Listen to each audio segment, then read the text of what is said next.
La scintigraphie osseuse est un examen radiologique permettant d'étudier le squelette.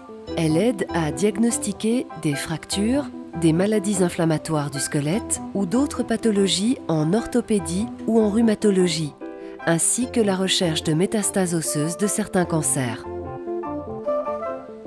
Il est aussi possible de combiner un examen de scanner avec la scintigraphie pour mieux déterminer la localisation de certaines lésions. Bonjour.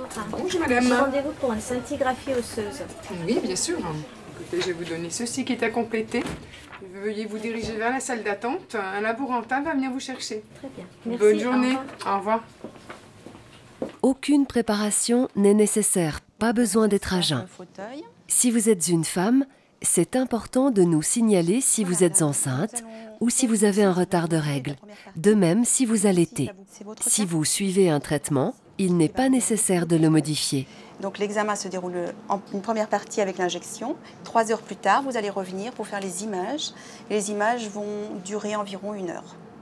Avant l'examen, une faible dose d'un produit radioactif, le traceur, doit vous être injecté en intraveineuse.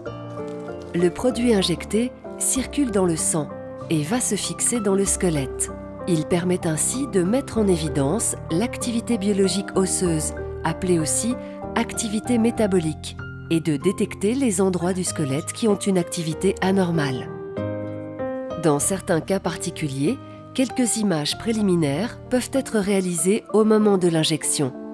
Après l'injection, un délai d'attente de 3 heures est ensuite nécessaire pour que le produit se fixe correctement.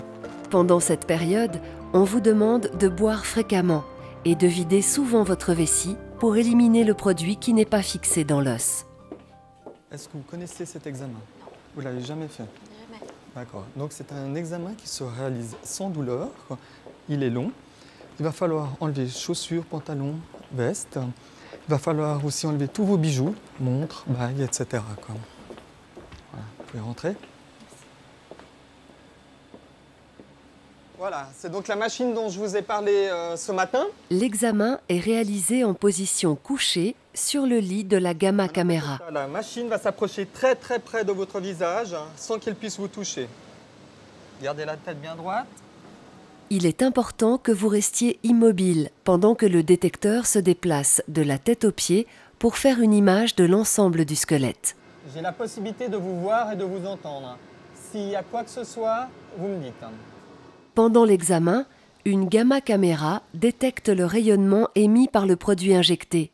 Cela permet de faire une image de votre squelette. Nous avons fini la première partie de l'examen. On va faire maintenant la deuxième. Donc la machine va tourner autour de vous. Après les premiers clichés de l'ensemble du squelette, des images complémentaires plus précises peuvent ensuite être réalisées. Selon les indications cliniques, des images complémentaires de scanner peuvent également être réalisées pour obtenir des images anatomiques des os et du squelette et mieux déterminer la localisation des lésions observées sur les images de scintigraphie. La superposition des deux examens permet un diagnostic plus précis et une meilleure détection des lésions. La scintigraphie osseuse est un examen totalement indolore. La gamma caméra n'est pas bruyante.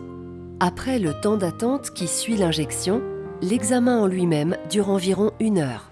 Voilà madame, l'examen est terminé. Ça s'est bien passé?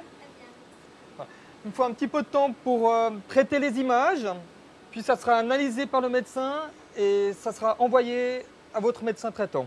Le médecin radiologue regarde les différentes images et prépare le compte-rendu de l'examen. Examen scintigraphie osseuse du corps entier avec SPECT-CT, indication. Le résultat est directement envoyé au médecin qui vous a prescrit l'examen. N'hésitez pas à poser toutes les questions que vous souhaitez aux soignants. En général, aucune précaution particulière n'est à prendre après l'examen.